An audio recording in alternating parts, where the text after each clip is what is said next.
Continuamos aquí con la reflexión que lleva por título lo que todo el mundo se pregunta, ¿no? Y hablábamos de que Gedeón, un hombre del pueblo de Dios, un hombre que conocía todos los hechos del Señor, porque dice aquí en el libro de Jueces capítulo 6 que Gedeón le dice al ángel del Señor cuando se le presenta, le dice: ¿cómo nos acontece todas estas cosas si hemos confiado en ti, si te conocemos, porque nos han hablado de todos los milagros que tú has hecho? Ahí en el versículo 13 del capítulo 6 de Jueces del Antiguo Testamento, Gedeón le contestó: perdón, Señor, pero si el Señor está con nosotros, ¿por qué nos pasa todo esto?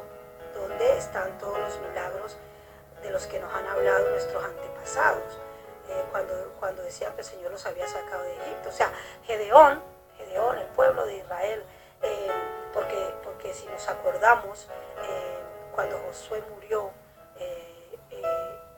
y metió al pueblo a la tierra prometida, ya ese pueblo, dice la palabra de Dios, que ese pueblo era gente nueva, gente que los que nacieron después de los que entraron en la tierra prometida eran hijos de los hijos de los hijos de los hijos, y muchos no habían conocido a Dios, muchos no conocían a Dios, no lo habían conocido de la manera que lo habían conocido sus antepasados, no habían visto cómo se abrió el mar rojo, cómo fueron liberados de Faraón, de sus enemigos, cómo fueron liberados de los enemigos que se presentaron a través de los jueces y todo.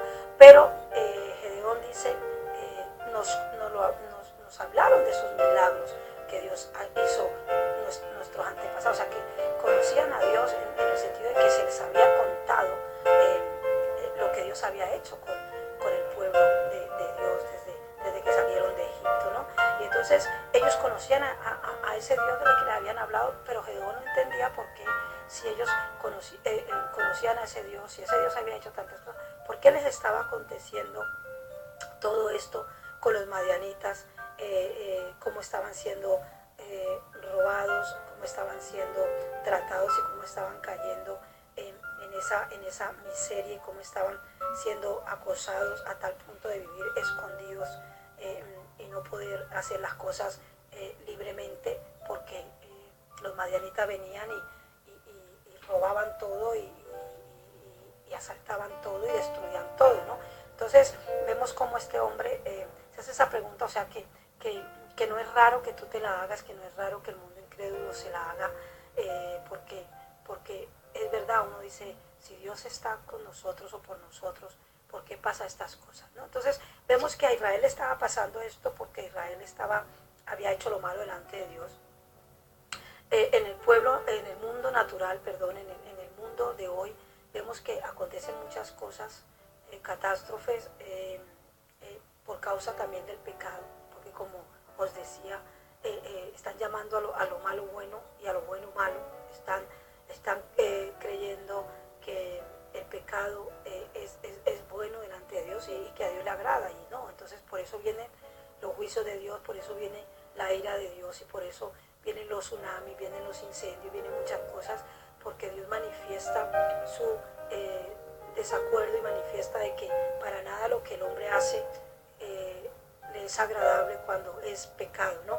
Y dentro de la iglesia, pues no siempre, como lo decía, es porque peques que quizás te acontecen cosas, sino porque tenemos unos enemigos espirituales, enemigos que detienen tu bendición, enemigos que detienen tu oración, enemigos llamados demonios que se oponen a que tú te levantes, gigantes espirituales, demonios espirituales, hay principados, hay potestad, hay hombres fuertes, ¿no? Recuerda lo que dice la palabra de Dios en Mateo, ¿no?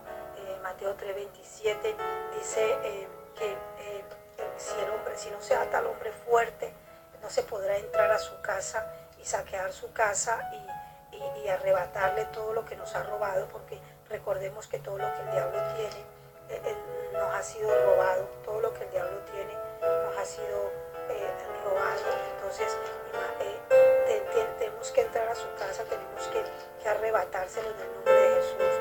Tenemos que hacerle saber al diablo de que no tiene nada. Perdón, me equivoqué, no es Mateo 3:27, sino Marcos 3:27 dice: ninguno puede entrar en la casa de un hombre fuerte y saquear sus bienes, si antes no le ata, y entonces podrá saquear su casa. Entonces tenemos enemigos espirituales, enemigos que están robando nuestro fruto de trabajo, nuestra salud, que están robando a nuestra familia, ¿sabes? Que les están robando la salvación, que les están robando la bendición. Entonces nosotros nos preguntamos, como lo hizo Gedeón: ¿por qué si Dios está conmigo? ¿Por qué si yo estoy esforzándome por hacer las cosas bien? ¿Por qué si yo estoy conociendo al Dios de la Biblia, ese Dios que lo ha hecho todo, que es el dueño de todo, que es el dueño del oro y la plata, como dice Ageo 2:8, que es el dueño de la tierra y su plenitud, como dicen los salmos, que es el Dios que sostiene todo por el poder de su palabra, como lo dice aquí en Hebreos capítulo 1, aquí lo dice la palabra que Jesucristo sostiene todo por el poder de su palabra. Entonces decimos, bueno, ¿cómo si el Señor es el dueño de todo, lo sostiene todo, nos acontecen estas cosas? No, mira, aquí en Hebreos capítulo 1, versículo 3 dice: el cual, siendo el resplandor de su gloria y la imagen misma de su sustancia, y que sustenta todas las cosas con la palabra de su poder, habiendo efectuado la purificación de nuestros pecados por medio de sí mismo, se sentó a la diestra de la majestad de las alturas. Entonces dice: quien sustenta todas las cosas con la palabra de su poder. O sea, todas las cosas las sustenta Jesucristo, porque Jesucristo es Dios y Él sustenta todo. Él sustenta el universo, Él sustenta la vida, Él nos sustenta a nosotros. Él es el que nos sostiene porque la tierra gira, la tierra no está estática, la tierra va rotando. Entonces imagínate, para poder que nosotros tengamos ese equilibrio, tengamos, o sea, para que todo se sostenga, ¿sabes? Para que los astros no se caigan, para que todo tenga una consistencia, solo es a través de Cristo, y solo es Cristo que lo hace. Entonces nosotros solemos preguntarnos por qué si el Señor está con nosotros nos acontece estas cosas. Pues ya te digo, hubo un hombre antes que tú y que yo, mucho antes, pero siglos y siglos, que se hizo esa misma pregunta, ¿no? Y cómo el Señor le dijo, no se puso a decirle: respétame, yo soy Dios, no, sino que simplemente el Señor le dijo: ve con esa tu fuerza y salva a Israel, ¿no? Entonces el Señor en esta mañana, bueno, digo esta mañana porque estoy grabando aquí en Madrid esta reflexión en horas de la mañana, pero digo en este día, o tú en el momento que estés escuchando esta reflexión, Dios te dice a ti, te dice: ve con tu fe, ve con las armas que te he dado, pelea, esfuérzate, lucha, gana la batalla, porque lo que te está aconteciendo a ti que eres mi hijo, a ti que eres mi hija, no es mi voluntad. Hay enemigos que se están levantando y yo quiero que tú los destruyas en mi nombre y por el poder de mi fuerza, dice el Señor, ¿no? Entonces, como les digo, hay oposición. Vamos a ver en el libro de Daniel, en el libro del profeta Daniel, ahí en el capítulo 10, versículos 2 y 13, vamos a ver cómo hay oposición a nuestra oración. Dice aquí en el versículo 12 del capítulo 10 de Daniel, dice: entonces me dijo: Daniel, no temas, porque desde el primer día que dispusiste tu corazón a entender y a humillarte en la presencia de Dios, fueron oídas tus palabras, y a causa de tus palabras yo he venido. Mas el príncipe del reino de Persia se me opuso durante 21 días. ¡Wow! Desde el momento que Daniel se humilló, oró, clamó a Dios, dice que fueron oídas sus palabras en la presencia de Dios. Y dice que por causa de esas palabras, por causa de esas peticiones, Dios envió al ángel. Pero dice, este ángel le está diciendo a Daniel: pero se me opuso el príncipe del reino de Persia. ¿Qué era eso? Un demonio. Y ese demonio existe todavía, ese demonio de oposición, ese demonio que se le está oponiendo al ángel de Dios, que trae la respuesta que tú estás esperando, que trae el trabajo que estás esperando, la salud que estás esperando, la paz que estás esperando, lo que estás esperando. Hay un demonio de oposición. Y dice aquí que de debemos que pelear contra ello. Dice que a este ángel que traía la respuesta a Daniel se le unió Miguel, el Miguel, otro ángel, otro siervo del Altísimo. Dice que pelearon contra este príncipe y por eso este ángel pudo llegar a Daniel con la respuesta, ¿no? Pero imagínate, 21 días. Yo no me imagino a Daniel quejándose. Ay, Señor, tercer día, cuarto día, quinto día. Yo creo que Daniel oraba y oraba y oraba y oraba y decía, la respuesta tiene que llegar, la respuesta tiene que llegar porque el Dios al que yo clamo está vivo, porque el Dios en el que yo creo está vivo, porque Dios es poderoso. Entonces, y allí insistiendo.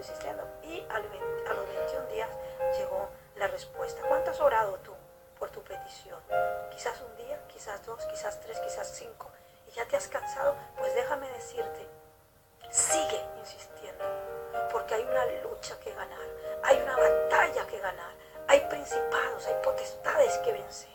Y solo tu oración lo va a derrotar, solo tu oración, porque recuerda lo que dice la palabra de Dios en Marcos, vamos a Marcos capítulo 16, versículos 15,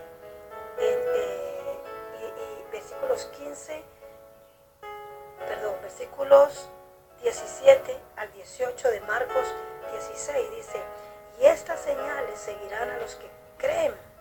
En mi nombre echarán fuera demonios y hablarán nuevas lenguas. Tomarán en las manos serpientes y si bebieren cosa mortífera no les hará daño. Y sobre los enfermos pondrán sus manos y sanarán. ¡Wow! Está en tus manos y en mis manos que la respuesta a nuestras oraciones, que cambien las circunstancias de nuestra vida por causa de nuestra continuidad, por causa de nuestra oración, por causa de que le creemos al Señor.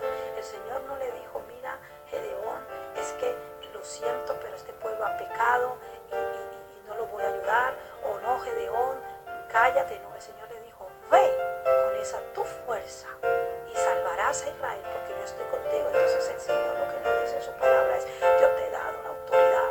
Si crees en mí, si crees en mi nombre, si crees en mi palabra, tienes la autoridad para ir, echar fuera esos demonios, atar al diablo y arrebatar tu sanidad y arrebatar tu bendición, porque si atas al hombre fuerte podrás entrar en su casa y saquear sus bienes, porque todo lo que el diablo tiene es robado.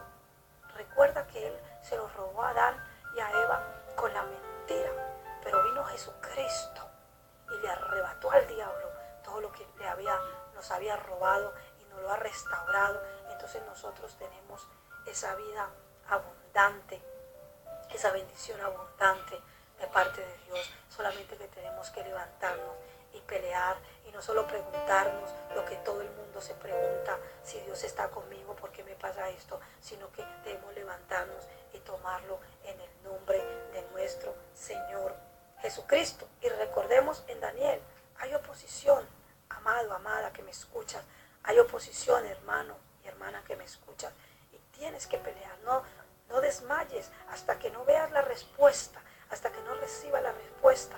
No desmayes, porque recuerda, Dios no es hombre para mentir, ni hijo de hombre para arrepentirse. Y vamos a seguir aquí en esta reflexión titulada Lo que todo el mundo se pregunta, y basada en el libro de Jueces capítulo 6 del 1 al 16. Vamos a seguir viendo pasajes bíblicos de qué y cómo no solo hacernos esta pregunta, sino tener la victoria, porque realmente Dios está con nosotros.